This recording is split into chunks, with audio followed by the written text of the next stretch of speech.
नमस्कार, आप देख रहे हैं तुतन फॉल्स। मैं हूं आपके साथ काजल त्रिपाठी। दोस्तों, आज हमारी मौजूदगी है प्रयागराज के अक्षयवट में। ये हमारे साथ, आपका नेम क्या है सर? मनमोहन दास। मनमोहन दास जी, आप हमें प्रयागराज के विषय में बताइए कुछ। देखो, प्रयागराज की महिमा तो वेद पुराणों ने विधवत गाया, सब संत महात्माओं ने बोले जी उसकी महिमा तो जितना ही गाओ उतना ही कम है। जी को कह सके प्रयाग प्रभाव। प्रयाग की महिमा का तो कोई गा ही नहीं सका है। जो जितना भगवान की कृपा से बोल ले, जो जितना समझ पाया। जी जी प्रयाग तो वैसे 3 नदियों के संगम का नाम प्रयाग। गंगा, जमुना, सरस्वती, ये तीनों नदी मिली है, इसी का नाम प्रयाग। जी और इस प्रयागराज में अनादिकाल से ऋषि मुनि ब्राह्मण सब रहे। और भरद्वाज मुनि एक ऋषि रहे, जो ये त्रेता युग से रहे, यहाँ सतयुग में रहे। जब भगवान का यहाँ आगमन हुआ तो भरद्वाज मुनि से मिले। तब ये गंगा जो है, जब अभी इस समय दिखाई देती है, ये भरद्वाज आश्रम के नीचे से जाती है। इसलिए भरद्वाज मुनि बसहि प्रयागा, जिन्हि राम पद अति अनुरागा।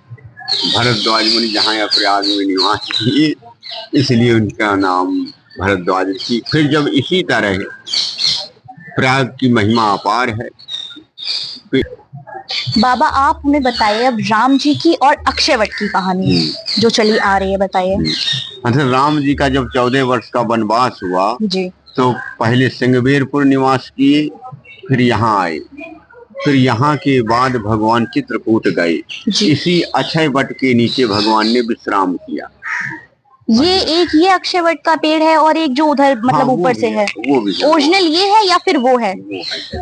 अच्छा, वो है। उसमें बैठे, उसमें भगवान निवास किए। जी छत्र अक्षय वट मुनि मन मोहा, जो बताया ये संगम का 3 नदी के संयम के बीच में, जैसे राजा के सर में छत्र होता है, इसी तरह ये जमुना और गंगा और सरस्वती तीनों की संगम का एक छत्र रूप में खड़ा है, जो हमेशा से ऋषि मुनि महर्षि भक्तों को सुखदायक रहा।